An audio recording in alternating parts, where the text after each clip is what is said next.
Здравейте, мили хора! Днес ще засегна две теми, кратки.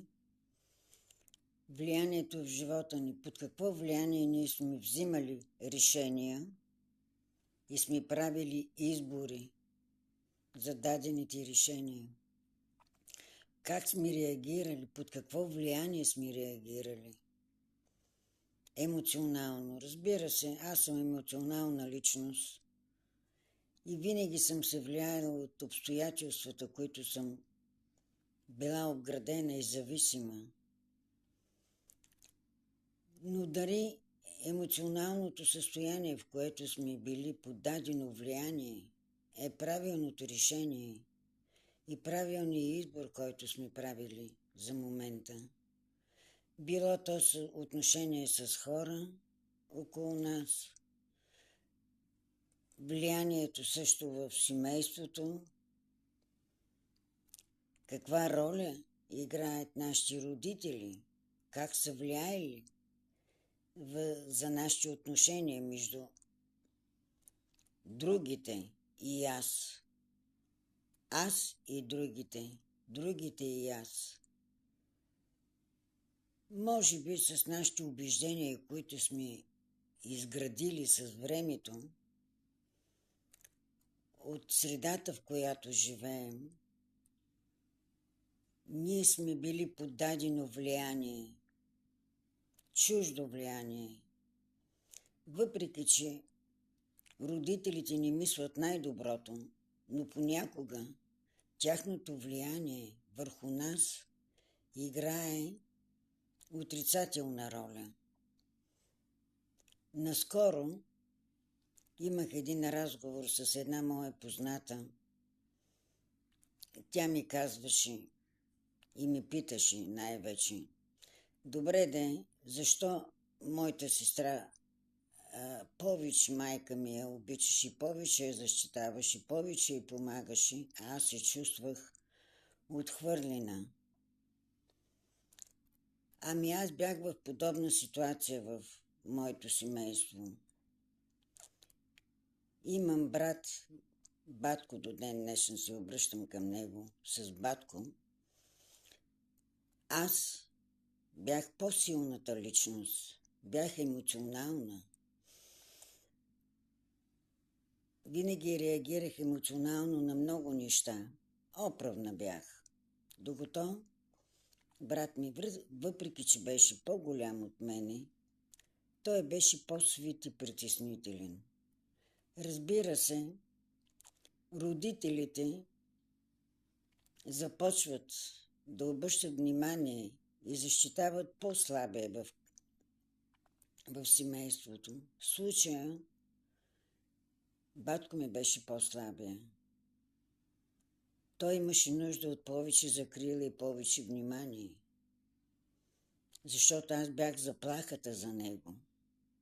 Аз бях заплахата и за майка ми, защото емоционално аз бях по-добра. Разбира се, като родители, тя го усещаше.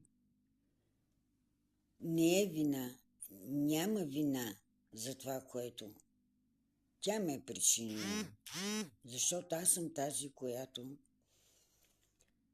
страдах и бях отхвърлена, защото аз бях заплаха за брат ми. Разбира се, несъзнателна заплаха. Но ето, че това влияние от дадените отношения в семейството, те влияят и остават белег в нашия живот.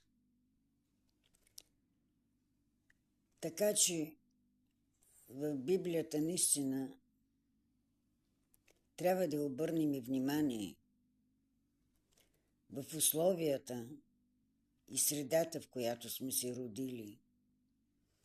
Убежденията, които се насаждат с времето, с годините. Ние от деца ставаме юноши и така потвърждаваме убеждения, които са насадени и са влияели в нашия живот от други, от родители, от приятели, от социалната среда, в която сме се живяли. Така че религията също изигра много важна роля в живота ми. Аз бях добра. Имах добро сърце. Имам. Състрадателно. Така че, след като загубих себе си, стигнах дъното в живота си, защото загубих и това малко, което имах. Загубих надеждата, вярата. Но това бяха моите избори, моите решения, под влияние, разбира се, от света, в който живея, от обстоятелствата, в които имах и се борих. И за това казвам, силният човек, емоционалният човек, добрият човек е заплаха както в семейството, така и за хора в нашето обкръжение. Ние сме заплаха за хора и в работата,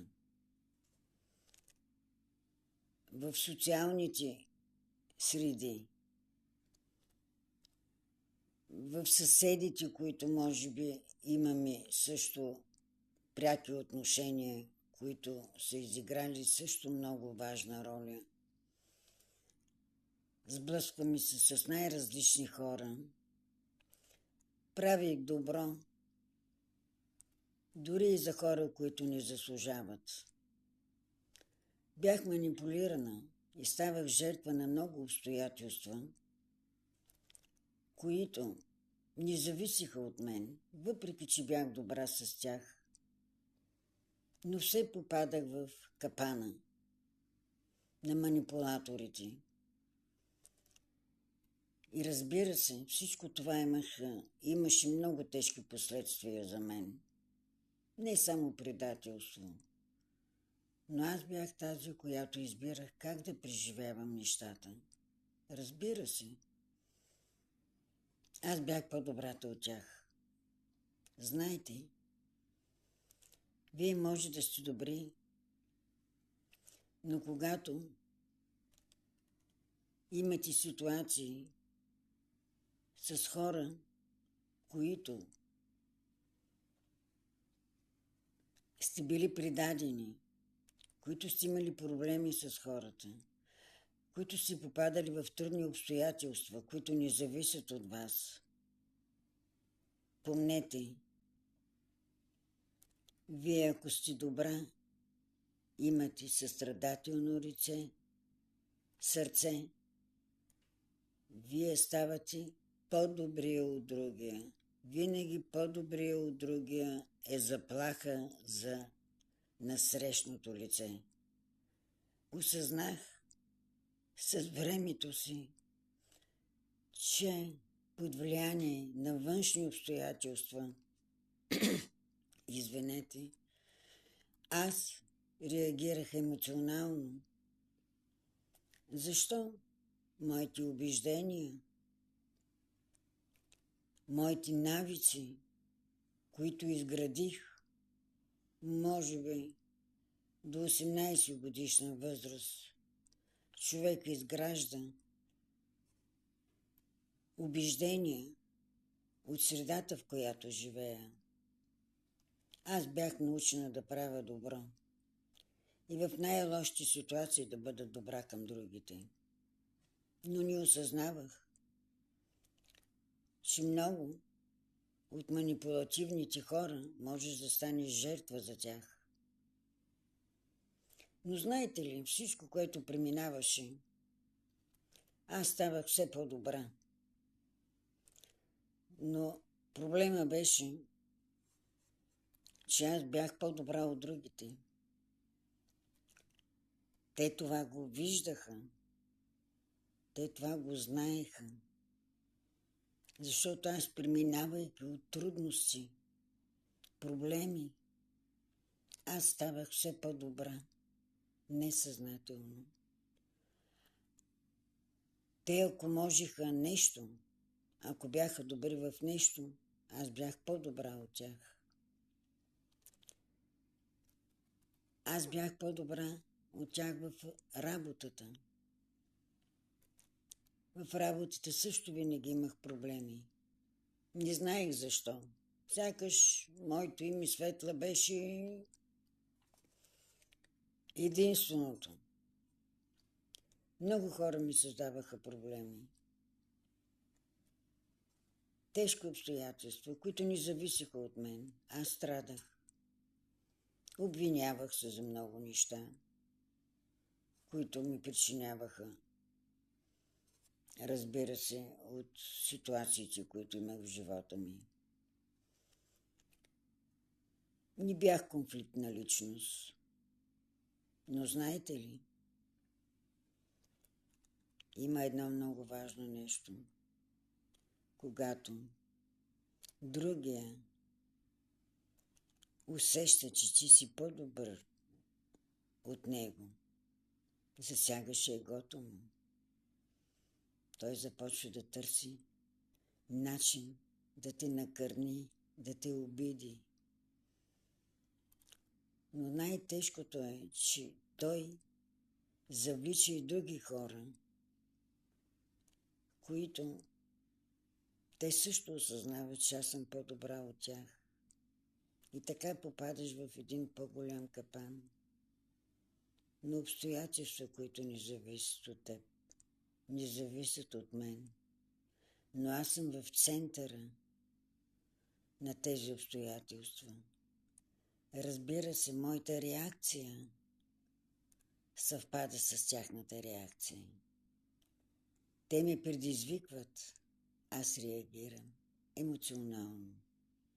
Но дали това е правилно? Да реагираме емоционално? Да, според моите убеждения, според моите вярвания, може би съм права. Но дали е истина? Има два пътя в живота.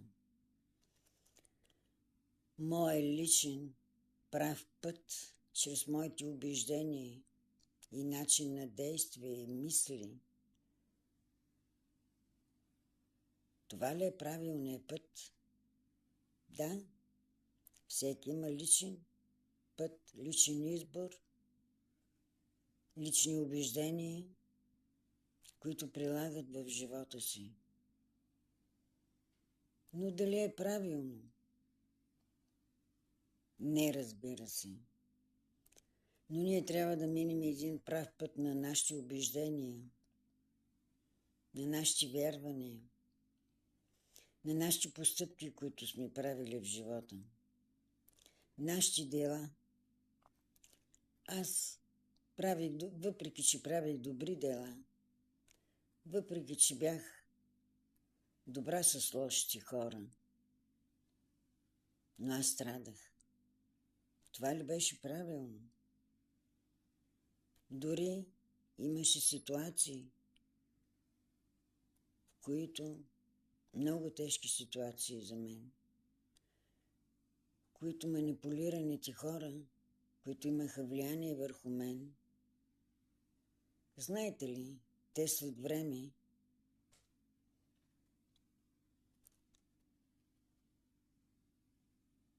ставам, сякаш ме правят, че аз съм виновна за тяхните проблеми. Аз нося вината. А той, може би така е решил, може би така живее с манипулациите, не само с мен, но и в семейството, не в работата си. Това са манипулирани хора, които така обичат да живеят на гърба на другия. Така че това е един също много голям капан. Благодаря ви, че бяхте с мен.